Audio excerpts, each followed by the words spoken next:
Nous sommes dans un temps où nous sommes en train de reconstruire. Nous reconstruisons nos relations petit à petit avec le déconfinement. Ça vient doucement en Suisse, un peu plus rapidement dans certains autres pays ou plus lentement. Nous allons reconstruire nos économies. Et nous sommes obligés de reconnaître que des fois, nous devons aussi reconstruire des bouts de nos vies. Alors, on va dire les choses de façon optimiste. Vous connaissez l'histoire du verre à moitié vide, à moitié plein. On ne va pas dire que nos vies sont à moitié en ruine, on va dire qu'elles sont en construction. Et nos sociétés sont aussi en construction. La question qu'on aura aujourd'hui est celle-ci.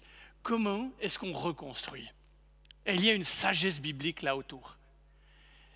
Dans les temps qui viennent, nous resterons un petit peu sur une période qui est autour du 6e siècle avant Jésus-Christ. On va faire un peu d'histoire aujourd'hui, mais on est plusieurs dans cette église à apporter ce qui s'est passé au temps d'Esdras et de Néhémie, et nous croyons que cela a quelque chose à voir avec notre période, notre saison. Faisons un peu un passage dans l'histoire. Je vous l'ai dit, nous sommes au 6e siècle avant Jésus-Christ, et le peuple d'Israël a été emmené en déportation.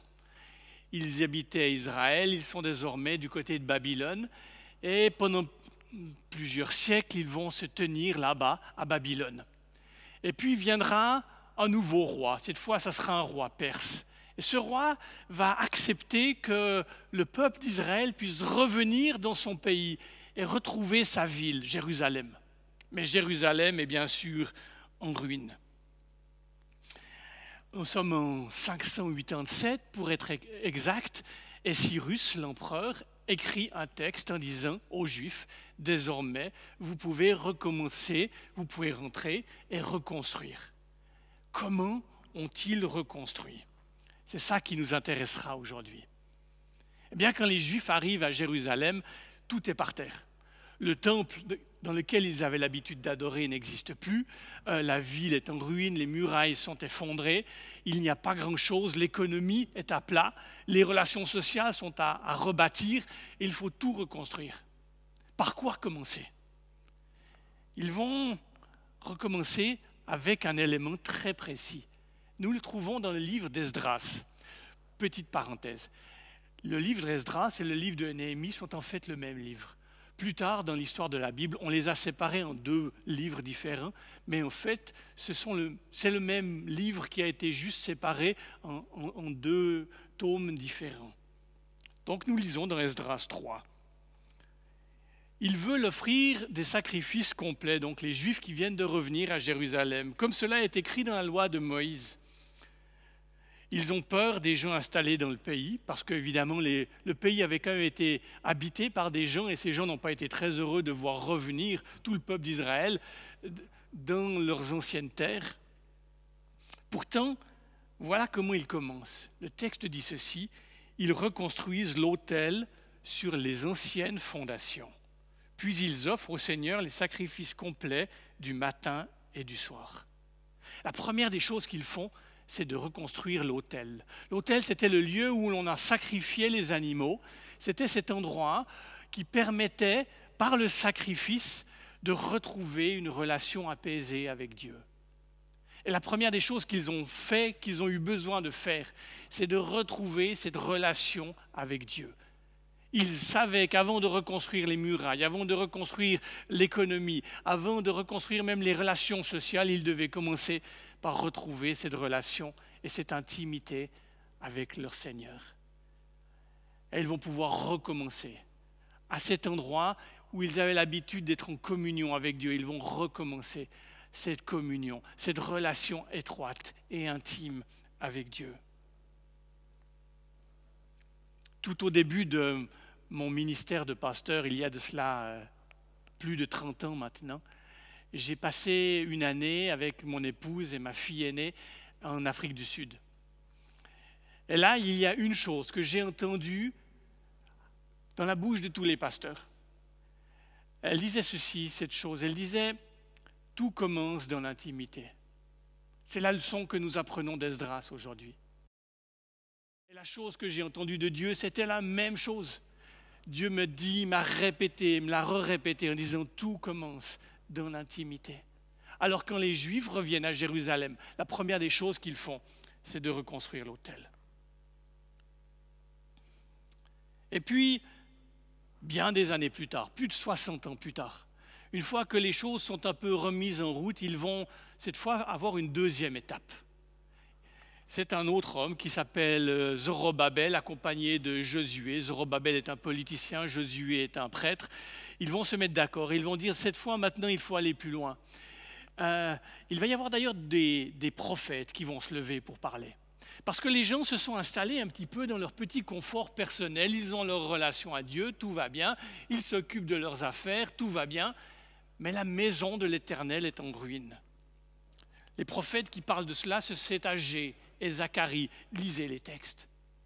Et ces prophètes disent la même chose, ils disent « et maintenant il est temps de reconstruire le temple ».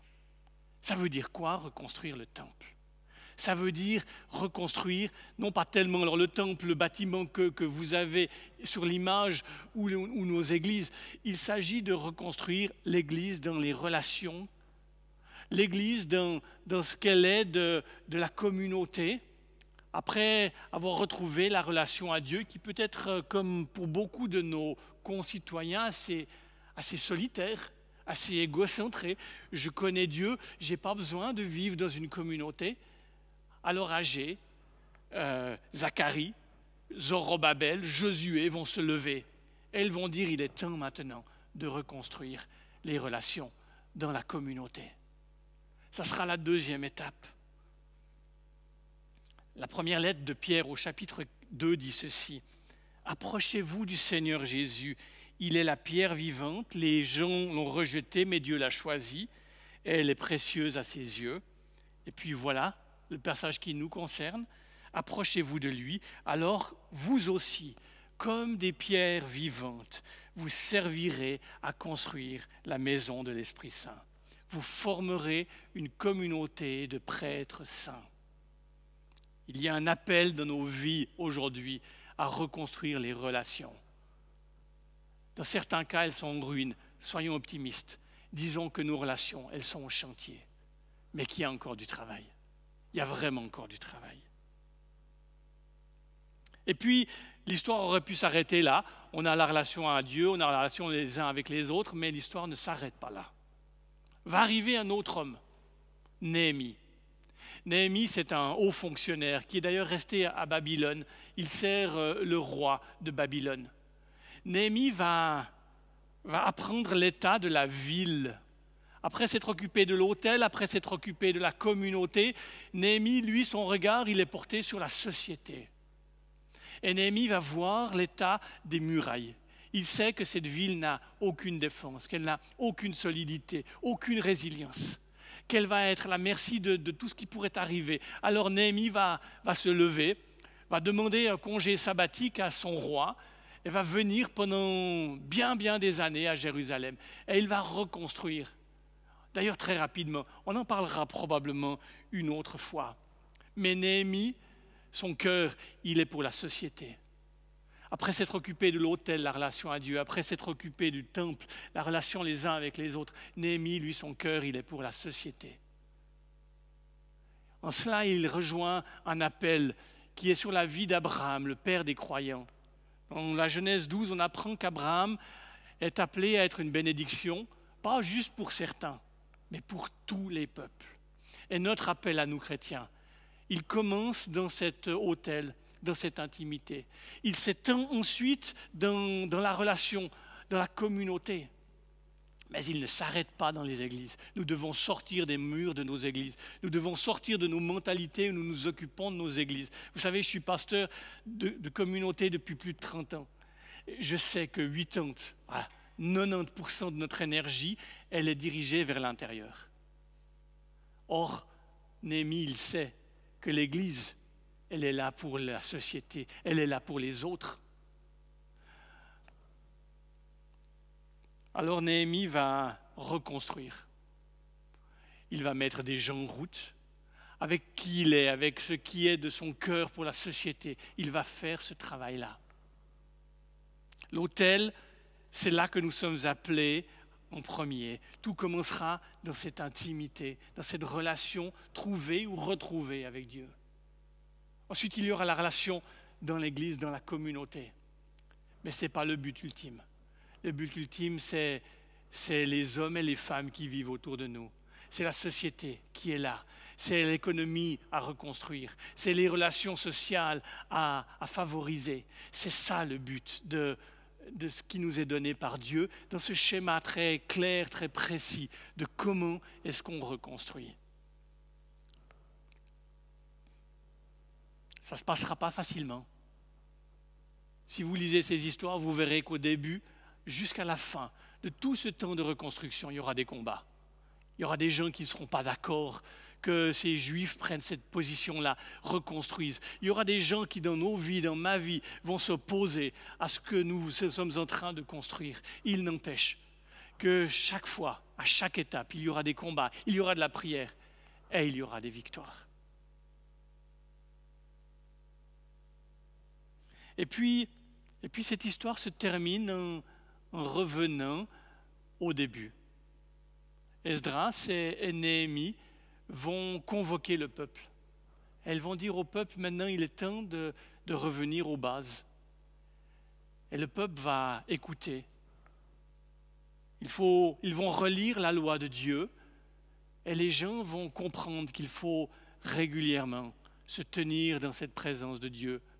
Ils vont réécouter la parole de Dieu, ils vont la mettre en pratique à nouveau, ils vont réinstaller un rythme de vie et de piété et nous aurons comme cela le retour à ce point duquel nous sommes partis.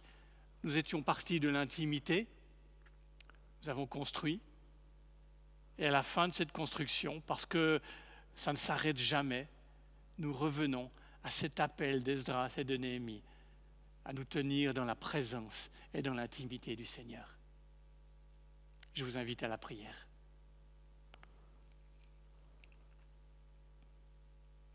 Seigneur, tout naît dans le cœur à cœur avec toi et tout se termine là.